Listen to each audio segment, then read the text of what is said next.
आज की कहानी उन लोगों को सुननी चाहिए जो कि रिसोर्सेज की कमी की वजह से अपनी किस्मत को कोसते रहते हैं और अपनी जिंदगी में आगे बढ़ने की ट्राई तक नहीं करते।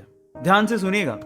तो हुआ कुछ यूं कि एक लड़का काम की तलाश में गांव से बड़े से शहर में पहुंच जाता है। अब उसके पास पैसों की कमी होती है, इसके लिए उसे जल्द से जल्द नौकरी ढूंढनी थी। अब वो आसपास पता करता है तो उसे मालूम पड़ता है कि एक बड़ी सी कंपनी है, वहां पे ऑफिस बॉय की जरूरत है। अब जैसे ही वो वहां पर पहुंचता है, वहां का एचआर उसका टेस्ट लेने के लिए थोड़ी बहुत ऑफिस की क्लीनिंग करवा के देखता है। अब उसमें वो परफेक्ट होता है तो वो एचआर उसे कहता है कि नौकरी तो तुम्हें मिल जाएगी, तुम एक काम करो, तुम अपना मेल आईडी दो, मैं तुम्हें जॉब लेटर भेजता हूं मेल पे।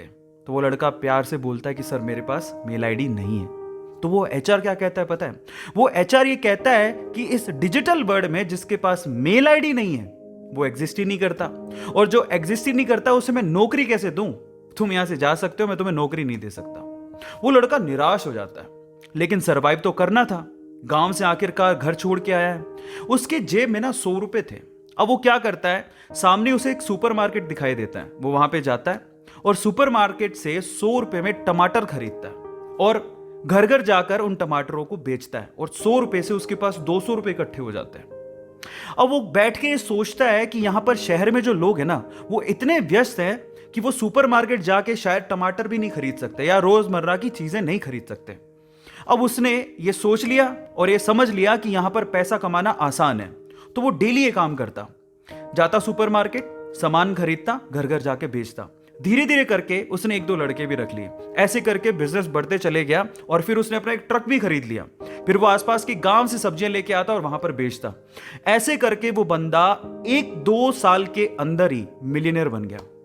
अब एक बार क्या हुआ कि कोई पॉलिसी बेचने वाला, जो फैमिली पॉलिसी बेचता था, वो उसके घर आया और सारा पॉलिसी का फॉर्म भरवा के उससे कहता है कि सर आप अपना मेल आईडी दीजिए, मैं आपकी पॉलिसी को कंफर्म कराता हूं कंपनी से। तो वो बंदा फिर से कहता है कि मेरे पास मेल आईडी तो नहीं है। तो वो पॉलिसी वाला जो पॉलिसी बेचने आया था, वो इस बंदे को कहता है कि सर इस डिजिटल वर्ल्ड में अगर आपके पास मेल आईडी होता तो आप कहाँ के कहाँ होते, आपका बिजनेस कहाँ का कहाँ पहुंच जाएगा, सर मेल आईडी तो रखिए। तो फिर वो प्यार से जवाब देता है कि अगर मेरे पास मेल आईडी होता ना, तो आज मैं किसी बड़ी सी कंपनी में ऑफिस बॉय की नौकरी कर रहा होता। इसीलिए आपके पास अगर रिसोर्सेज नहीं है तो उसका रोना बंद करिए और आपके पास जो है उसकी कीमत को समझिए और वहीं से ही पैसे कमाने की और आगे बढ़ने की कोशिश करिए। रास्ता अपने आप मिलेगा। गाइस, ये कहानी आपको कैसी लगी चैट सेक्शन में जरूर लिखिएगा, और ऐसी अमेजिंग वीडियोस के लिए और ऐसी अमेजिंग कहानियों के लिए हमारे चैनल को सब्सक्राइब कर लीजिएगा। वीडियो जरूरतमंद लोगों को शेयर करिएगा।